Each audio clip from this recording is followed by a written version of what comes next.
Hello everybody. High expectations. I'm very happy to be here, and some faces I know.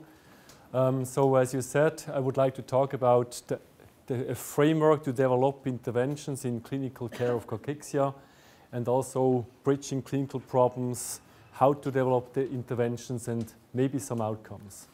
And also I'm integrated in ESMO, in EHBC, in MASK, Sarcopenia Society, Wasting Disease, so the world of palliative oncology, nutrition, cachexia. So this is my disclosure slide, which is not relevant here, I think. I don't make mono-sponsored industry symposia and no stocks. I was yesterday in my unit, and when I prepared this, I said, I have to tell you that. I made inpatient rounds. I saw a patient, a lady, 61, with a peritoneal appendix carcinoma, second-line treatment, stable disease, weight loss, enteral nutrition not tolerated, and a lot of weight loss the last 2 months. BMI 16. So family says, why don't you give parental nutrition, PEN? My palliative multidisciplinary team says, Florian, she looks relatively sick. Are you sure you would like to give? So what do I do as a doctor with my team together? What helps me to make decisions? The second patient is also a breast cancer carcinoma patient, lobular carcinoma, peritoneal bone liver disease, 3 cycles chemotherapy, progressive disease, ascites, no clear weight loss, but you know, here ascites, here weight loss, very weak eat few. The family asks about nutrition, the team is unsure, I'm unsure too. Next patient in the next room has also lower breast cancer carcinoma, hormonal treatment, weight loss, BMI also 16, very weak, does not eat, no appetite. The oncologist says, Florian, can you help this patient to get stronger? Then I start the first-line chemo. So what do I do now? I just tell you, yes, no, yes. We'll talk about that later. But that's the reality of clinical practice.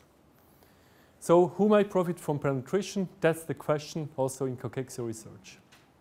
Now, what is cachexia? Is it a problem or not? You know very well, many patients with cancer are fatigued, are weak, have problems with appetite, and we have relatively poor epidemiological data because we don't really know which patients have true cachexia, which population. So we always cite Davies 1980, which is 30 years ago.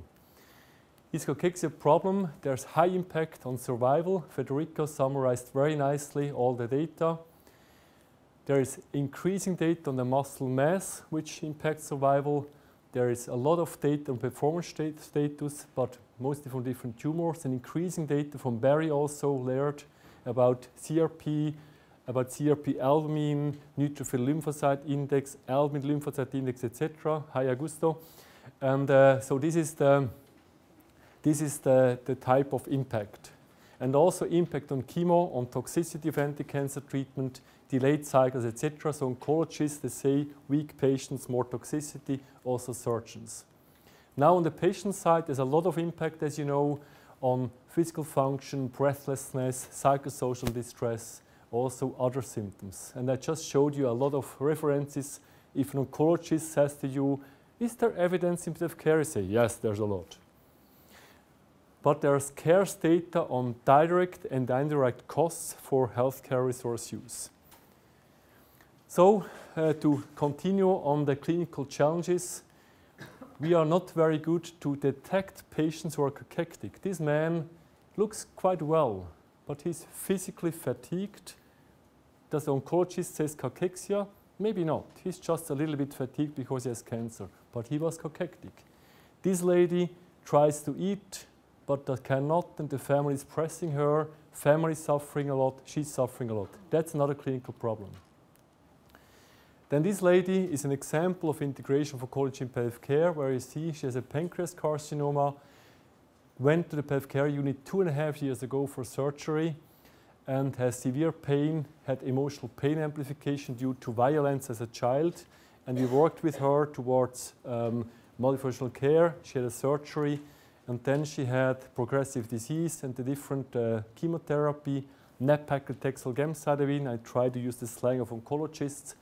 and a parallel oncological care, etc. She was in a BYM 338 trial with an ACT-R2B antibody for myostatin, and that's the management of such a patient. That means, in reality, when we do cachexia research, we have to discuss with multidimensional teams problems, with team members, with oncologists.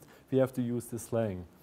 So the last example for clinical relevance is this man. He came a few years to my unit, referred by a doctor for dying patient. So he was really a dying patient. He was really religious. He prayed.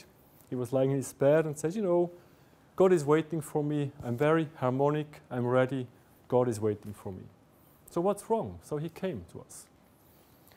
And he had an instant pain syndrome in the lumbar vertebra. He had opiate treatment and had an epipharynx squamous cell carcinoma 5 years ago. So he has a cancer and had pain. And he refused controls, and he also refused labs. He refused actually care in the unit. So we did not too much with him, we're just caring for him. Now, we respected his will. We changed his prayers. I mean, not we, that's not in our hands, but we directed his prayers towards what makes sense in life, what are his gifts with regards to God. And we gave him SSRI. We start non-steroidal antiepileptics. We gave him pamidronate, testosterone pills, protein-rich food, prokinetics, laxatives, and he walked out of the unit 1 month later. So we did aggressive care for a cachectic patient. No, this patient had just starvation. He did not have any cachexia. So, what are the challenges in cachexia care? We are not very good at detecting the problem of cachexia in daily care. As the young man with the hat, he has fatigue and he has physical fatigue. He has a little bit of weight loss, some eating problems. He's a pre-cachectic patient, the Herr K. Then we might not understand eating problems in family members who want to express love, and which concepts do we have to coach patients and family members to recognize this distress. We are not very good in detecting simple starvation as the man and real cachexia. And we need to have big efforts to work with oncologists very well together, have the triggers where they have to ask us, please, and to really work concretely together. And also, it's still highly controversial for nutrition. We just tried to make ESPEN guidelines. After half a year of consensus, we've had the sentence, if the patient needs care, you have to risk balance and you might involve a multi-professional team. Wow, that's the current consensus we can achieve. So it's not very good. So it's still highly controversial. And patients tolerate not well oral nutritional supplements, and many drugs are negative. So that's the reality. So what are the research questions for us? I tried to put some research questions, and I will walk you through the different bits of research. I think that's a research-led seminar, right? So I give you just a few pieces, and then we discuss about some issues. So one question is, will a classification system which understands the mechanisms guide practice? David? Can we detect cancer patients who are in need of care? Can we design clinical trials which will really show benefit of good drugs? What are the mechanisms that a patient will have more toxicity when he is cachectic and gets chemo? Because you want to guide the oncologist to do better when he gives chemo, and he will be happy, both the patient and oncologist, and we us too. What are the components of distress? And also, most important, how can I define a population which is refractory? Where I go back in my unit, say, no, no, yes, yes, for penetration. And everybody believes that it's a good decision. These are the 7 research questions I walk you through briefly. So the old cachexia definition was loss of appetite or decreased nutritional intake, whatever you believe is. And some sort of weight loss, sometimes pre-less weight, your weight 1 year ago and stable since half a year, or 5% weight loss in 2 months without starvation, with starvation. David made a systematic review on that, and we showed about 30 different forms to define that. Then came a new definition of cachexias, which was a consensus workshop on 2 days, where at the end people said, let's sign a paper, no literature review, no consensus process, just sitting together. And they came up with this, this definition, weight loss 12 months, and 3 out of 5 of this, which is smart, you know.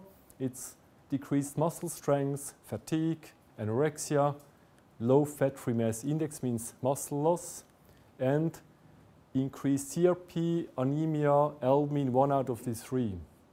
So now as an oncologist and palliative care specialist, they ask my question, if my patient has a mild form of depression, a little bit cognitive impaired for opioid slight overdose for instant pain, and has a chemotherapy-induced anemia of 11.2, he's probably a cachectic patient because he had a surgery 11 months ago where he lost 10%, he's stable since then. So, I mean, we should not kill a classification system with exceptions, but this is kind of a little bit a problem with this definition. And so, our heroic act was to define a new consensus, consensus definition, which all of you might know with this EPCRC consortium, where also your center was involved. And I think the key points is it's about muscles. Fat is also important, but not definition for cachexia. It's not a starvation. And it's a dual pathophysiology by both intake and abnormal metabolism. That's kind of the product of 3 years of consensus. And this is the framework. And I think that's important to say. There's a definition you just saw. The diagnostic criteria are still poor. 5% in 6 months. Come on, is this good? It's the best we have. There are 4 domains which are important, which I show you. It's about muscles, intake, metabolism, and impact on function. There are 3 phases. It starts where you don't see it. It stops when you see it but cannot reverse. And severities by weight loss and body mass index. And not cachexia, simple starvation. And the framework also says implications for management, best care, best nutrition care. That's the framework. And the idea is that the framework is not a rule or a guideline, it's a framework. And these are the key features of it. With the depletion of reserves, you lose both muscle and fat, but muscle is per definition for cachexia, fat not. You have an intake problem, and you have inflammation and tumor dynamics, whatever that means. And you have also a problem on the function that the muscle is not strong because of the other 3 domains. So if you are not weak, you will not have cachexia. And also some elements of emotional cognitive dysfunction. The second important bit, that is a continuum which starts before you see it and it goes until it's refractory. And here, very important, a lot of debates, cachexia is then refractory if it's procatabolic, not reversible. So weight loss alone cannot define a phase of refractory cachexia. So what is not cachexia? Not cachexia is any form of the patient on my unit with a 5-year history of curative treated squamous cell carcinoma who just starving because of bad management of insulin pain. So all this is not cachexia, and here we have a lot of things. Patient who is not very well laxative treatment, etc. All this is not cachexia, and so that means for every patient who has weight loss, they need nutritional care. There's also a debate who should not get it. Everybody should get it, maybe with different goals, and we need a multi-professional approach. These are work from Aurelius. Also, what I was aware of that fatigue might be a misconception. So cachexia fatigue is often mixed with the so-called fatigue syndrome with emotional, cognitive, etc.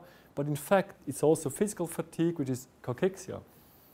I just think that if a fellow was here and says it's Saunders in a master class, told me, Florian, you have to tell that because they talked about physical fatigue, not only about emotional, cognitive, but this is fatigue too. So we did a little tool where we looked for the physical, emotional, cognitive domains, where we did the research question, can we make one question for physical, emotional, cognitive fatigue. We asked the question, the fatigue assessment questionnaire, do they cluster with the single-item fatigue? And we had also the QLQ-C30. That's the paper, and this is the questionnaire in German. Are you fatigued because you are cognitively less concentrated? Are you fatigued because you don't feel meaning in life? Are you slightly depressed? That's why you're fatigued. You feel weak because you fatigued because you're weak. Very simple. 50% have a mixture, 50% I can distinguish, which is great. So now, what is the research part of that? Here sits David, who is the first author of this paper in Press in Annals of Oncology. So we looked at the EBCRC data set and we defined those 4 groups. Now, speaking to myself 3 minutes ago, I said, weight loss is not cachexia. So we had to make a decision to define cachexia by weight loss, which is not correct, but it's an approach. So this is the definition of weight loss-based cachexia definition. So it's a pragmatic approach to approach the data. Not all domains are included. We, for example, miss tumor dynamics. And we have no idea about the management of these patients. It's an EBCRC data bank, so we assume that all the centers do the same care of complex, multidimensional care in terms of activities. All are 100% with care, people with some nutrition care, maybe not, we don't know. That's kind of the assumption. Now what is nice, patients who have no weight loss and those with weight loss, not cachectic, you see the domains which you'll expect. More inflammation, less nutritional intake, lower performance status because of the muscle, and shorter survival. And if you divide in 4 weight loss groups, it gets more tricky. So what we need is a prospective study with the true cachexia variables. We need to define tumor dynamics. It is not easy, we are working on that. For example, how much response, how much time between the last response, etc. And also define basic management. That's my first piece of research question. So we learned it might guide it, we are not yet there. Detection of patient routine care. If I screen patients, tell my oncologist if your patient is fatigued, he might have cachexia, ask the patient, send it to us. That's the daily business for oncologists. Now, the poor oncologists don't know what to look for. Pre-cachexia, we have no standard. Refractory, we have no standard. So we are back to this definition. So that's kind of the reality. So how can we bring oncologists to find cachectic patients in daily practice? You see this data from the Canadian ESAs before death, and this is the tired part. So they're all tired, always. And if they're going to be died, they're more fatigued, which is not logical. But how do you define these patients here? Now, there were oncologists, Japanese asked their oncologists, they asked patients on fatigue, 76%. They asked oncologists, how much of the patients are fatigued? You see the difference, 25, 77. Appetite problem, 23%, 8-9%. So oncologists don't see it, patients feel it. So, in depression, oncologists believe you're more depressed than you look like. So that's interesting. Maybe in Japan, I don't know. So just one piece of this work we are doing, we finished this real-time electronic monitoring trial where we did a cumulative ESAs to the patients. We monitored weight, performance data, symptom management of symptom management drugs, and we found that for the analysis and intention to treat of the whole group, the some ESAs are significantly better in the intervention than the control group. We know also there are different data that symptom monitoring improves distress. Now the question is, should we implement? Should we work on empower patients? Should we put decision support? Should we single item fatigue in the palm? That's a lot of questions you're working on also. So we learned we can detect if we say, look for fatigue and ask us. Now the next point are clinical trials, which is the second and the last big part I'm talking about. So what are the clinical trials problems? We need 4 things for a good trial. We need a mechanism-based intervention, which is very simple. Yes, if you do an intervention, you have to know how it works, right? And your population should have the problem where the mechanisms can work. That's very simple. Now the intervention should be relevant in the phase. So Do I treat eating-related distress in pre-cachexia? No. Do I do it in refractory? Yes. So it should be phase-specific. The outcomes should be relevant for the intervention, which is also simple, and should be phase-relevant. Now just a few examples and confounding elements. So if the confounding elements are huge, you need either say, let's put the full package and randomize complex versus standard of care, or you control for the variables and ask one question more. And here we have a lot of variables. Tumor dynamics, any kinds of treatment, nutrition, physical fatigue, psychosocial care, spiritual care, etc. Just a few examples. There are trials, for example, I show you here. Are the molecules mechanism-based? So oncology started with the Second World War, the First World War. And then we learned about hit and block, and now we are at the KRAS, etc., double alkyl inhibitor phase. Now cachexia started here.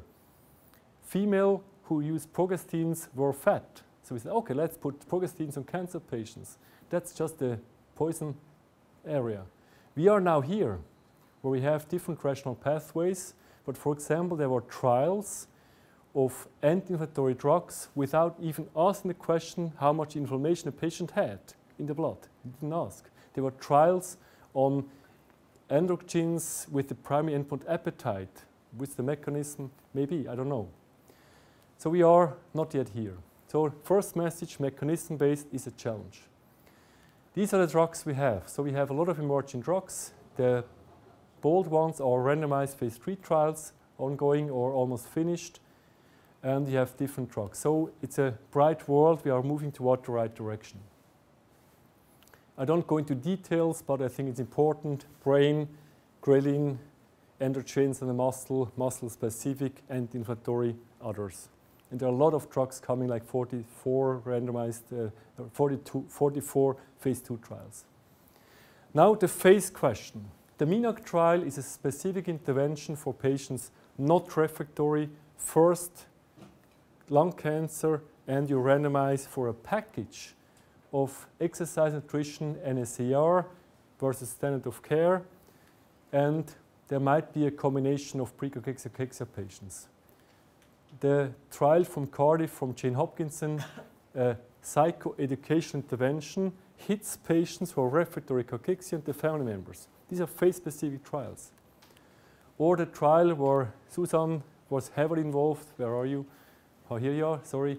This was your trial, actually. We asked the question, natural ghrelin, we did subcutaneous injection with like this. And we started with titration up, and then we looked for ghrelin levels, growth hormone levels. We measured a lot of outcomes on a patient level, how you felt, appetite, depression, etc. We started up. We looked for safety. We looked for narratives of patient family members, what the effect of ghrelin on the cooking of them were. We looked for symptoms intake. We titrate up the major intake or nutritional intake, not for toxicity, for intake. And we had to look for hand grip strength and muscle mass. Now, listening to myself, this was stupid because we were refractory patients. This cannot be better because they were refractory. So we should have stopped here, Suzanne. We did not know yet there. That's kind of the trial on the phase specificity. Now in terms of outcomes, we should have different outcomes. So in pre-cachexia, what do I ask? I ask, is the patient stable? Hard to measure. Is the oncologist more happy? Yes. More drugs, less toxicity. Overall survival, response rates of tumors. Cachexia, I need to either have one domain-specific effect, like inflammation and the others controlled for, or a complex intervention. I'm interested in patient functions, physical function, emotional function, maybe overall quality of life, and stable oncology outcomes. In refractory cachexia, I'm interested in the perceived symptom burden and perceived distress of patients and the family members. So the outcomes are different. Now, if you look at we did a systematic review of all published and ongoing trials since 2000 with Lisa Martin, who right now working the protocol. These are the domain-specific studies with which a tool they measured outcomes. And you see there are many, many studies which just neglected the domain which is necessary for cachexia. And there were a lot of tools which were in one phase, not the other. And there's a lot of heterogeneity. So that's the world we are in cachexia, right? We were in cachexia until just now. So a lot of variability in which domains, for which mechanism, which phase is the outcome relevant, and also what did they use for outcomes. Now the last point, when you do a cachexia trial, this is what you should do, which can be confounding factors if you don't control for. So if you want to look for these drugs, what you have to do? You have to be sure what your tumor is doing. But you know, modern oncology, how do you know? You have to optimize nutritional intake with all nutritional supplements, education, own habits, so a standard nutrition care.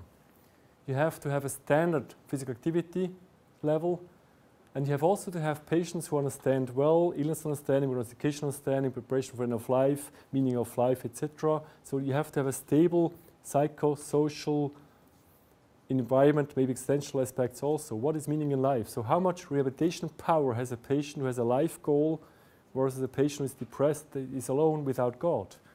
Will this influence physical activity? Yes, Matthew, you know that.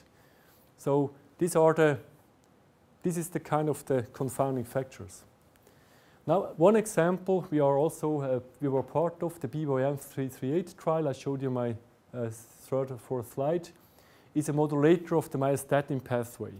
If you hit this, if you block this receptor for myostatin, you get such big cows. So the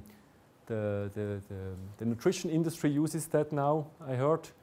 And so the outcomes are muscle mass and muscle function, because it goes to the muscle, look for the muscle. So what we did in this trial, we standardized nutritional intake, 20 calories, 0.6 proteins per body weight. You ask, Florian, why not 0.8, 1.1? Okay, just make a guess, that's it. Physical activity, that's what it was. Physical activity, a Borg level 4 means a patient perceived he's starting to sweat, that's it. 5 watt, 100 watt, Matthew 250 watt. So that's a standard of activity. Then we say about the treatment should be more or less stable, and it should be tolerated by the patient already well. So you don't start FOLFIRINOX and the same to BOM. You wait 3 weeks until you know he's not vomiting. And then we said no active infection, and you have to have a basic life goal kind of statement, which is not very well defined. So that's an example how to standardize the confounding factors, which is an attempt, not very good yet, but it's better than everything else before.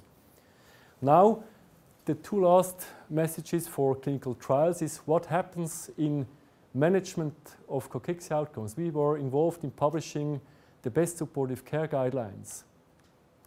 And if you ask the question on what is best supportive care in oncology trials, what is best nutrition care, we have the same problems. All these things are not defined in many trials.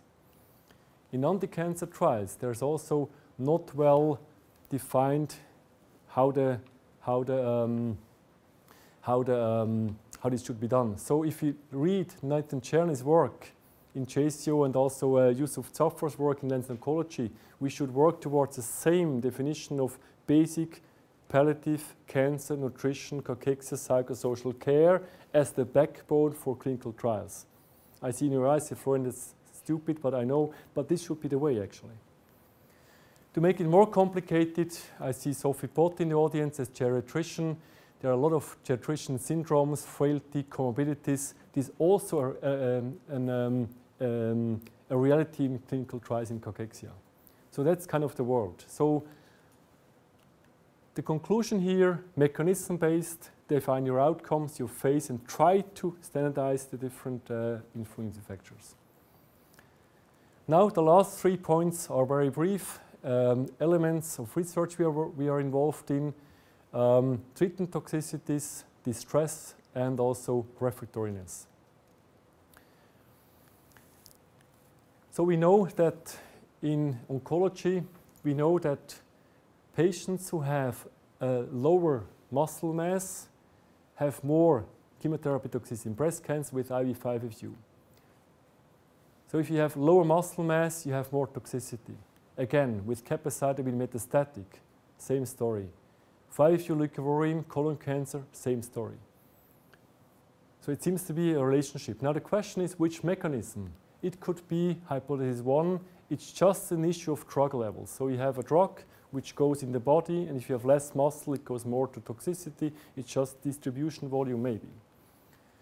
And so there are currently oncologists have a high-tech approach, 90-70, to say square meter and give you a drug, which is not very well, or it's not very good. So if you look at the data from Vicky and others, a person with 75 kilogram, and you measure muscle mass, the same weight patient could have 30 or 60 kilogram muscle mass, with a huge difference.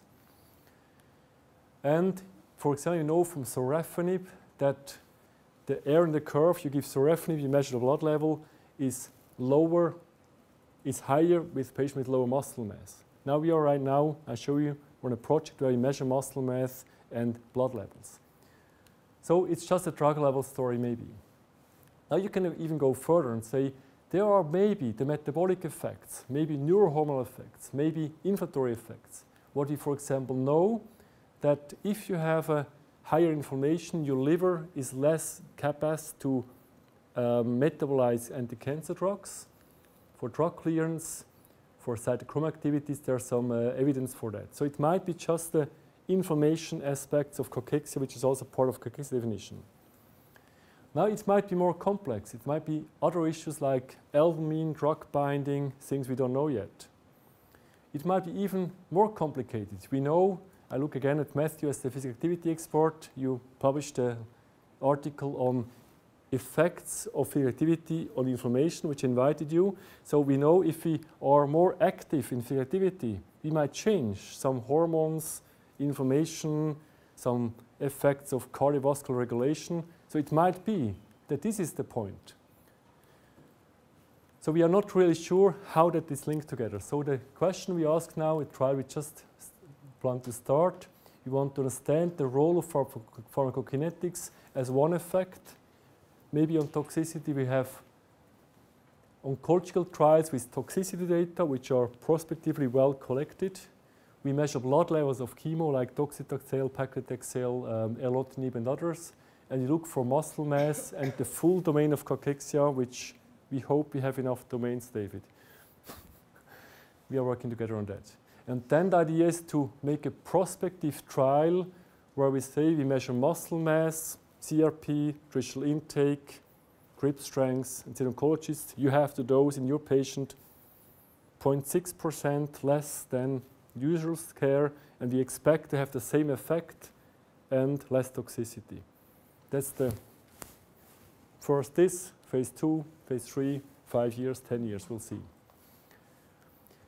Now the pretty last element of research is about components of stress. So we had a publication a few years ago which was called Fighting a Losing Battle. We interviewed like 20 patients on what they experience when they are having problems with eating. We did a grounded theory type of approach and found a lot of data. And then we produced out of that 130 questions and did a content analysis of that, did evaluate it by different people, which is maybe partially multidisciplinary. There are no psychologists, no social work, I agree. And we reduced that to 121 items. And then we asked 20 patients who had psychosocial consequence of cancer cachexia based on the care team, which was not defined, to judge these 121 questions. And we looked for understandability and how they triggered emotions. And problematic questions were revised, reformulated, retested. And so we had about 1/4 reformulated, and we had 22 questions which triggered emotions. For example, are you distressed because your family member is dying soon because of muscle loss? I mean, that makes emotions for sure. So it was important. We did not need to remodel, but we had to train maybe later how to ask these questions. And we had no floor or ceiling effects. And now the next step would be to use this item bank, which is published last year, and to ask the question, how can you use it in practice? So we are invited to use that. That's how it looks like. For example, Does your weight loss trigger deeper fears in you? Or are you worried that your weight loss might lead to death? I mean, that's an emotional question, but it's eating-related distress. So this is one item bank set which is ready to be picked up and maybe used in prospective work. And parallel to that, did Rolf Oberholzer do a study where we looked for systematic review on these 3 terms. 2 reviewers, hand search, snowball. We had 9 papers, and the key message, there were some mechanism on knowledge, so you should educate.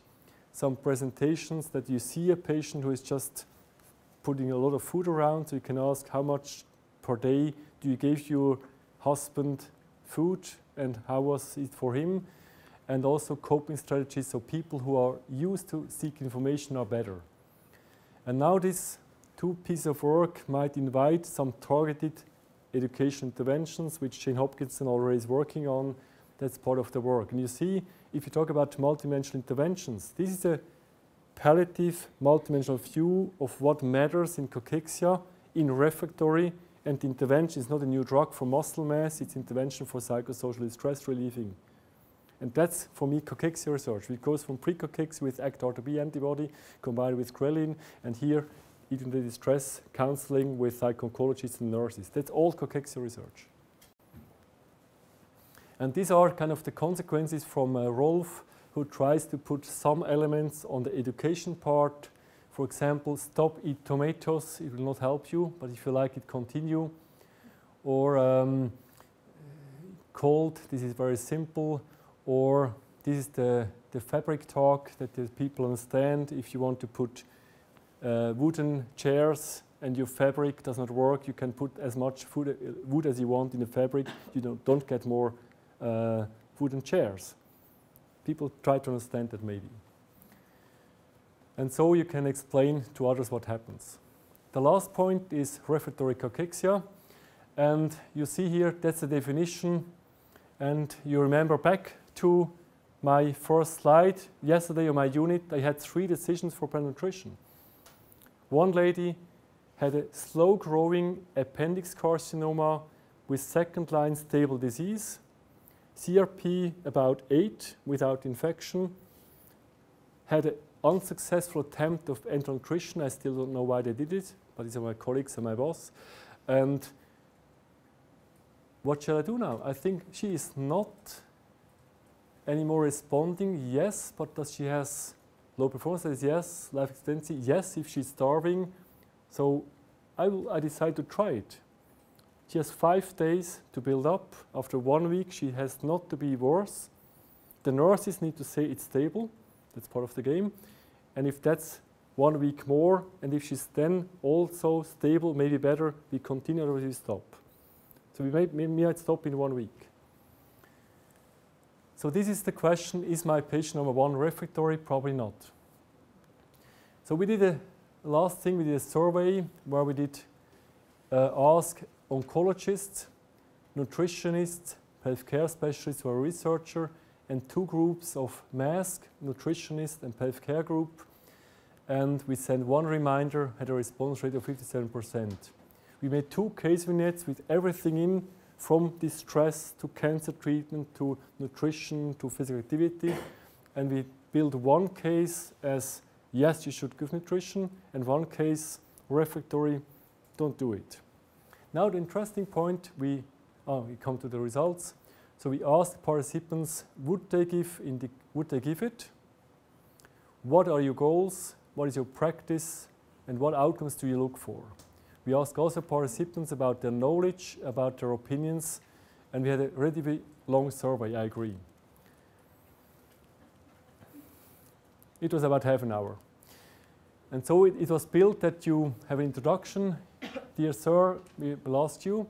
And we had some overall inductive questions. And then we had demographic data, and then they might have dropped out. And then we had questions to 2 cases, and then again some questions to indications, outcomes, practice, other issues. Now we had 81 participants who finished that, and interestingly we had 11% who said, why do you ask, just give it. And one first author published in Annals of Oncology just a few weeks ago, Federico Pozzetti, I know very well, had a lot of fights, says, there's no patient you should not give it, just give everybody. In Italy, anyway, in Italy, everybody wants. We cannot discuss that. And he might be right in some patients. Interestingly, 43% said, stop it, penetration, don't do it. My unit yesterday. They're also right, maybe. So that's actually where we are. So what you are right now doing, we analyze other influence of professional roles. So how many cancer patients do you see as a doctor, as a nutritionist per day with advanced cancer? How many times you have nutrition in your hands? Second question, how do you work with your team? How are decisions made? Do you ask nurses or psychologists? We ask that. What do you think about cachexia? Is there anything like pre-cachexia? And that's what we can take out of that. So you see, this survey just tells us a lot of variability. So I come to my conclusion with these 7 research pieces. If we want to make effective multidimensional interventions, we need to understand the mechanisms. I told you the classification system framework. We need to understand the phases, the main domains. We need to understand if the interventions are in the right phase, if they are enough controlled for the environment, for the context, the confounders, and including comorbidities in cancer treatments. So that's kind of the conclusion number 1. And also a conclusion being the mecca of complex intervention framework here. I think that's also a message, either just the full game versus nothing, or control for the rest and 2-1. So that was a relatively rapid walk through research questions. I tried to focus clinical care, research questions from daily practice, and some examples of research with the message we can have a broad world of cachexia research to improve outcomes. These are my girls. My birthday, I don't tell you how old I am, and make some advertisement. In 1 year, you're invited to Barcelona to work on cachexia, nutrition, and multidisciplinary approach. Thank you.